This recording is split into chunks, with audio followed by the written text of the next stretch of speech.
All right, welcome back.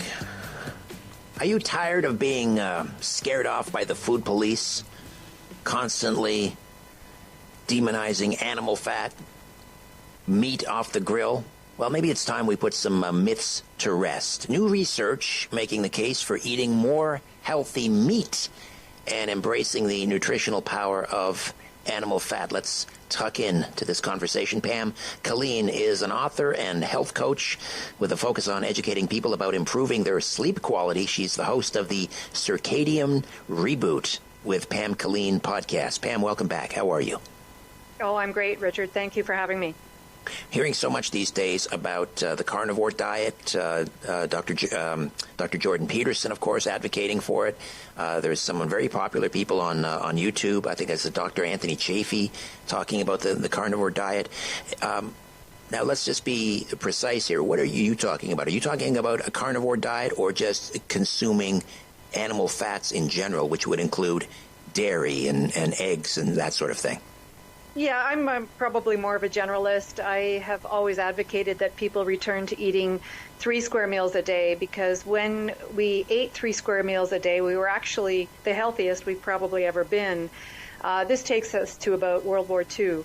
So before World War II, we sat down and ate a robust meal of bacon and eggs, for example, at breakfast, and we all came home, a lot of us came home for lunch, sat around the dinner table and had a healthy, robust lunch, and the same thing for dinner.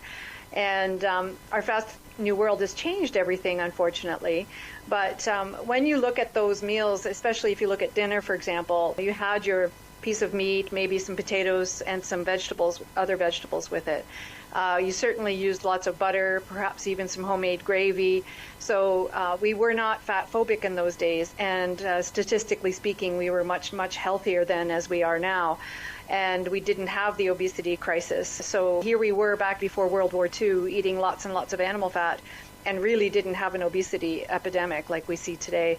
On top of that, basically the terrible rates of chronic disease in general. So, right. I like the generalist viewpoint myself. I'm sure you've seen all these photos on social media people will take at the beach from the 1970s, and nobody's obese. Everybody is fit and trim. And you contrast that today, and we know what the situation is. How did this happen? Does it have to do with, the food pyramid that Health Canada is constantly, throwing in our face? Did they get it wrong? Oh, absolutely. They got it completely upside down. So essentially, the food pyramid is influenced by lobbyists. And let me try and break it down to you in really, really distilled ways. You have plant-based foods that are easier to produce, easier to ship, have better shelf life, and are more profitable than animal foods.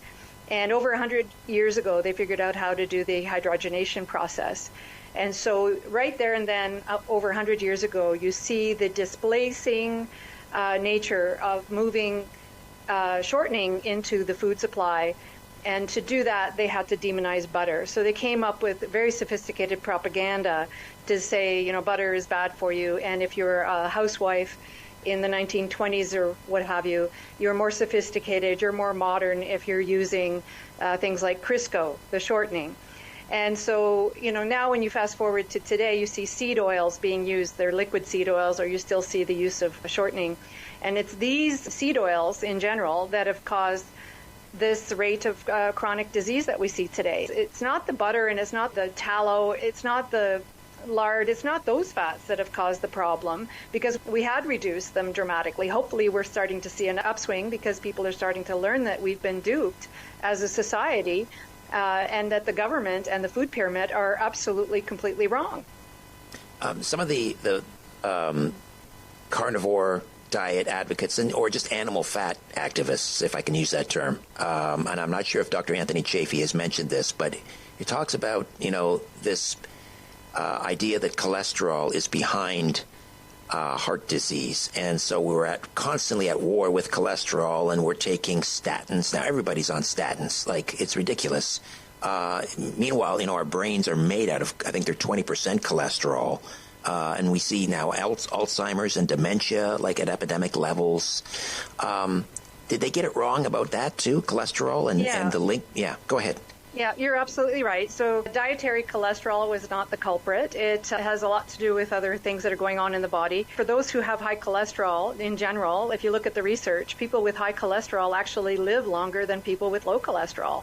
So, yeah, we've been duped in that department as well. And just look at the side effects, Richard. I'm sure you talk to people all the time who talk about the side effects of the statin drugs with the memory loss and the stiff muscles. It's devastating what can happen with people when they're on these statin drugs. And I'm not trying to oversimplify something because, as you know, I'm a big fan of going out into the sun and getting fresh air. So we have to embrace that as well as part of a healthy lifestyle.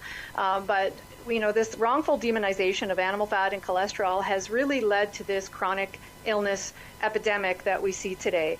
We're detaching ourselves so much from Mother Nature, from our heritage. If I look at my diets, the diets of my ancestors, right? I'm Irish and Scottish and probably some English in there as well. So essentially Northern European.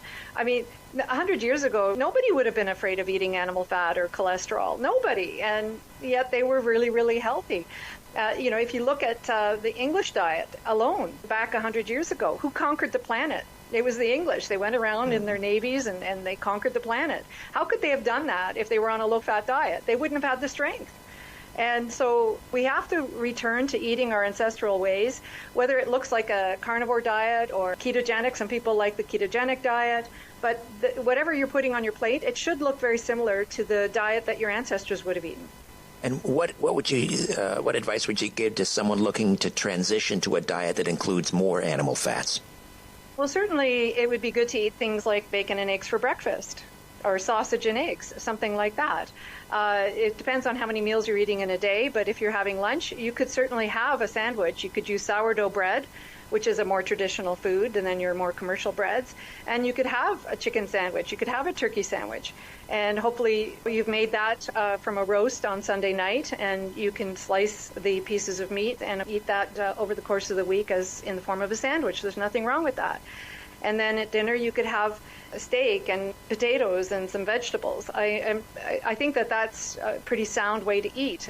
Again, we're mimicking the diets of people that were healthy. That's the way we would have eaten before World War II, and we know for a fact that we were much, much healthier then than we are now. And I don't mean just physically, I also mean mentally. Right. Very quickly, do you think we're consuming too many grains? Not grains per se, but the way that they're being refined into flour. Well, I mean, that's a whole loaded topic. Maybe we can talk about that another day.